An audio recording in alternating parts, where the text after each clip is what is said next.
40 to 1 or 50 to 1? What oil mix should I run? Hey guys, Josh with Carl's Mower and Saw. We're doing a little side video here. Let's talk about fuel mix. You know, way back in the day, as we got into what's called a two-stroke engine, an engine that has fuel mixed with gas, not four-stroke like your car or your lawnmower or some of those things where you have an oil reservoir, not reservoir, but crankcase and gas. We went to two-stroke where we mixed them.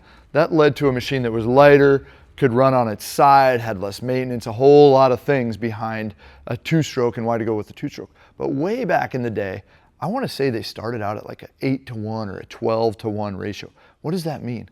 That means like 8 parts of gas to 1 part of oil. So if I was talking about 8 cups of gasoline, 1 cup of oil, that was heavy, that was thick. We had this nasty black trail of smoke behind us, sooted up, carboned up the rings, carboned up the exhaust, all kinds of things. Probably got, like coal miner lung stuff going on because of that. And then we moved on and we got up to a 12 to 1, 16 to 1, a 24 to 1. And then I kind of remember like a 32 to 1 being a thing when I was way younger, and then a 40 to 1. And now we have 50 to 1 and even sometimes a little bit higher. But why do we have these different ratios? What's changed? Is this machine running different today than it did before? Yes, it is running a little different, but it still needs lubrication. What has happened is the oil has improved. Just like your car, your automobile, and you've seen oil change ratios go from maybe 3,000 to 5,000 or maybe 10,000 miles.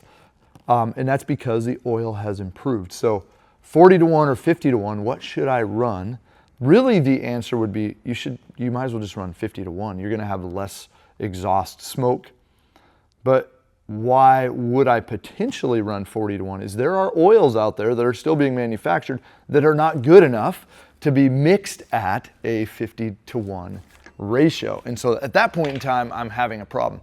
Or if I take a 50 to 1 oil and mix it at a 40 to 1, I'm actually going to end up carboning things up and causing problems. So the key is to always follow the oil bottle. So this little sucker right here says 1 to 1 gallon, right? And this is at a 50 to 1 ratio. If I were to take and put this, say 1 to 9/10 of a gallon, I'm running 40 to 45 to 1 ratio. It is not designed to run at that. If I were to take a bottle of oil that said 40 to 1 and put it in a gallon and a quarter, I'm going to have a problem. Right? And that kind of makes sense. The last thing you really want to do is go buy a bottle that has all these ratios on the back, right? That's usually not a good sign. Most of our trimmer chainsaw manufacturers have designed their oil to be ran at a specific ratio. And so whether it be an Echo or a Husqvarna or a Steel or a Red Max or a Shindaiwa or keep going, right? Those manufacturers have designed that to be ran at a specific ratio. So follow the bottle is the key. Stay away from off brands of oil, from oils that are maybe designed for outboards or dirt bikes or all these other things. It's not made to run in this equipment. These are air-cooled machines running 400 to 500 degrees, a lot hotter than your outboard that has water cycling through the bottom, cooling it down. So if I went and bought some marine two-stroke oil, which I see happen, right? An outboard is usually running around 200 degrees head temperature. So that oil that you're mixing with the gas actually needs to be burned up at around 200 degrees. And if you're not burning it up around 200 degrees, you're gonna have all kinds of problems with that engine, right? You're gonna have rings that are sticking, you're gonna have valves that are carboning up and causing problems. So they need that oil to be gone at 200 degrees.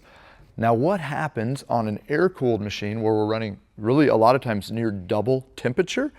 What happens to that 100, 200 degree variance in gap, 200 to 400?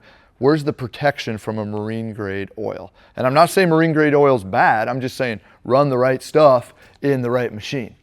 So stick with what the bottle says. Buy we'll call it a chainsaw branded oil. You might as well stick with the brand of the machine you're running.